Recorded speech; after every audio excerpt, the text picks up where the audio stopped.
This is Mistakes in the Making. Hey, I'm Spencer Glover, and I'm here to talk about mistakes. It's funny to be here talking about mistakes because it feels kind of anti to what we should be talking about. But for all those that are listening, I feel like there may be some value in just hearing the missteps that I had in getting to where I am now. A little bit about myself. I've been a filmmaker for, I guess, close to 10 years now. I did a little bit of everything from DP work to grip work to editing and now directing. And so currently I'm in Los Angeles. I just directed my first film for Disney, which has been really, really cool. And, being in this space, I've had a lot of moments of introspection, just sort of, looking back at myself and seeing the path that I've come across. And so many of the things that I did early on while I was making films, I still do now. I've refined the process and made it better. But there have been a lot of mistakes that I've made in the past that, all things considered, maybe better, but I'll try to unearth those traumas that I've been burying for the past 10 years on this journey. When I think about the films that I've made, I do realize that out of all of them, the passion for storytelling is always the thing that that sort of immediately takes a hold of you. You want to make a film, you want to make it great. You've got good taste and you want to be able to take that thing that's in your brain and put it out there in the world. But how do you do it? And then you start looking up, YouTube videos, you start talking to people, you start trying to figure out how to piece it all together, and you don't know everything. And you try, but you'll fail most of the time. And I remember one of the early things, just even in the DP world, I was trying to learn how to light. And what I would do is just, watch, I think it was like Philip Bloom. He was big at the time on YouTube, and I would just pull up his stuff and watch, all these videos and try to emulate exactly what he was doing in these clips. And, he would put it up and it would look great. And then you would try it and it just wouldn't look the way that he made it look. And I used to get so frustrated at myself because I wanted it to be perfect right out the gate. And I guess the thing that I'm trying to get to is understanding that you're not going to be good starting out. You have great taste, you have great passion and ideas, but it's not always going to match up to that idea that you have in your head. And so learning to accept that earlier on in the process, it's really helpful because you can make the mistake early. You can make that thing and it can be wrong. It'll have glimpses of what you do really well, and it'll have glimpses of that magic and that thing that you've been chasing, but it won't all be there, and it's okay. And I think you have to learn to sort of protect your mind, but also your heart in that process, because if you get hung on, it's not perfect, then you won't make the next thing. And so for me, I used to get hung up a lot on making this 100% perfect piece of art, knowing that I didn't have all the resources, knowing that I didn't have all the tools available to me, knowing that I didn't have access to all the people. I would harp on it just not being exactly what I wanted it to be. I was so rigid in my thinking about how I made my films, my earlier films.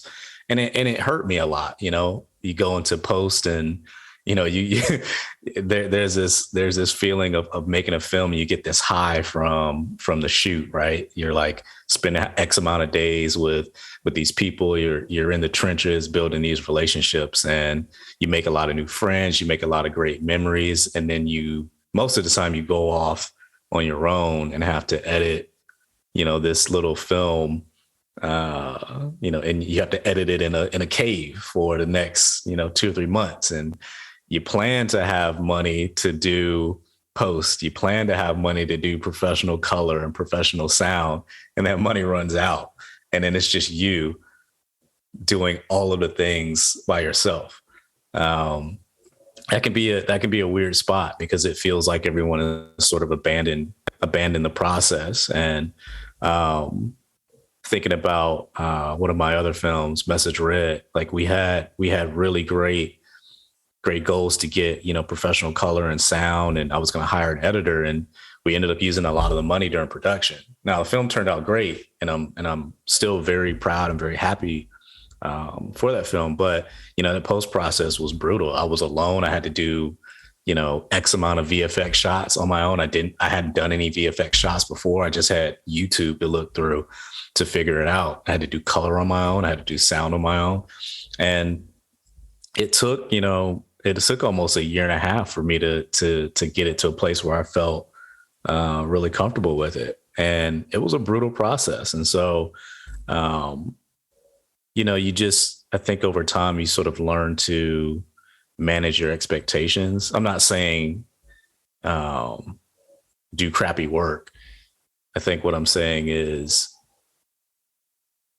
have grace for yourself in the process. Understand that you will make mistakes and you will have missteps. It's not the end of the world. It really isn't. You do the best you can and you move on to the next thing. So there are a couple of quotes that have sort of stuck with me over the years. Actually, one that stuck with me over the years. But before I give you that one, I want to talk about one other that I watched recently or heard recently. And I was on Disney Plus. Shout out to Disney Plus.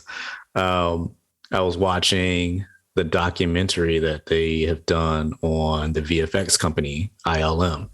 And, it's talking to George Lucas, and it's talking about early Star Wars and that process. And it's really getting into the nuts and bolts of how they made it happen. And it was such a ragtag company that they formed to get those VFX shots done. And a lot of those folks had great experience in the industry, but also there were a ton of folks that just made VFX at home. They took their, Super 8 camera or whatever they had and shot a movie, at home and pulled out great VFX. And they brought all these people together at ILM, and George Lucas had them, work up the first initial VFX shots of, the stormtroopers and the X-wing fighters flying through the sky and building these miniatures. And, they show that whole process, and they make, the first Star Wars. And George Lucas, this is when he was younger, he pops up and he's talking about the film, how he's really proud of it and how he really loves it. And then he goes on to say, you don't get to make the film you want, you get to make the film you can, given the circumstances. Now I'm paraphrasing what he says. He says it way better than I did, but it was really interesting to hear him say that, even at that age. I mean, he was in his 20s at that point, to hear him say that about Star Wars, that he himself doesn't even feel like he made the film that he wanted to make, but he did make the film that he could, given the resources, given the time. And he had millions of dollars to do it. But if you hear a filmmaker, an established filmmaker like that, say something like that, you should take the pressure. It should give you the confidence to take that pressure off of making that perfect thing. Make the mistake while you're making the film and get it down and perfect it the next time. And so the reason I bring up ILM is because 10 years of filmmaking for me, Message Red, I do 100 VFX shots for my own film. And now with Disney, my current short film, Black Belts, I have ILM doing VFX shots for my film. And so it was kind of like a full circle full circle moment, for myself, nobody else, but it was cool to be able to see that journey and sort of piece together, just, making those mistakes in Message Red and also in Konnichiwa Kid, one of my earlier films, I had some VFX shots in there, but I'm able to speak to the great people at ILM and say like, hey, this is what I'm thinking in terms of this shot. Here's how I did it in the past. Like, is there something that's there that could be, improved upon and taken to the next level? So it was really cool to have that moment. And the quote that I've held on to for a long time, I actually want to pull it up because I don't want to paraphrase it. It's such a great quote, and I think it's very meaningful. It's by Ira Glass. I'll just read it. It's kind of a long one, but I think there's a lot of good stuff in here, so bear with me. Nobody tells this to people who are beginners. I wish someone told me. All of us who do creative work, we get into it because we have good taste. But there's this gap. For the first couple of years, you make stuff, it's just not that good. It's trying to be good. It has potential, but it's not. But your taste, the thing that got you into the game, is still killer. And your taste is why your work disappoints you. A lot of people never get past this phase. They quit. Most people I know who do interesting, creative work went through years of this. We know our work doesn't have this special thing that we want it to have. We all go through this. And if you are just starting out or you're still in this phase, you got to know it's normal. And the most important thing you can do is do a lot of work. Put yourself on a deadline so that every week you will finish one story.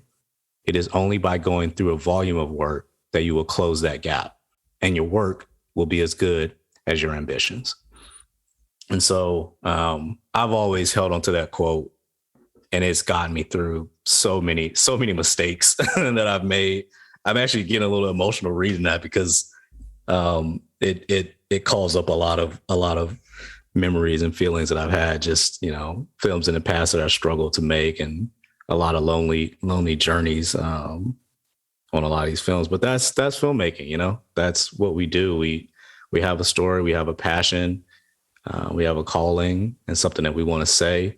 And you can't separate the mistakes from the journey. It just doesn't work that way. You have to go through it in order to be good at it and to be great at it. So I think that's what I want to share. And just anybody, that's in this space now, know that you don't have to be perfect. Be yourself, get through that volume of work, and it'll get better every single time.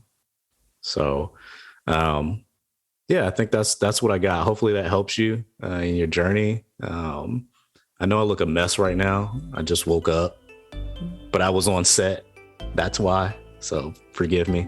But yeah, if you ever want to connect or reach out, talk, I'm on Instagram, spence.glover. You can find me on my website, spencerglover.net. All my work is on there. You can see all my mistakes. But yeah, keep doing your thing, keep pushing forward, make the mistakes, and we'll see you at the theater. Peace. You've been listening to Mistakes in the Making. If you have your own mistake that you've made while in the film industry and you want to let others know so they don't make the same mistake, reach out to us at contact@bonsai.film and we'll take it from there. You can also reach out to us on social media at _Bonsai Creative on Instagram and Twitter. And you can search for us on YouTube and Facebook by searching for Bonsai Creative. You can also visit our website where we have industry insights and links to all of our podcasts and so much more at www.bonsai.film. And thank you for listening.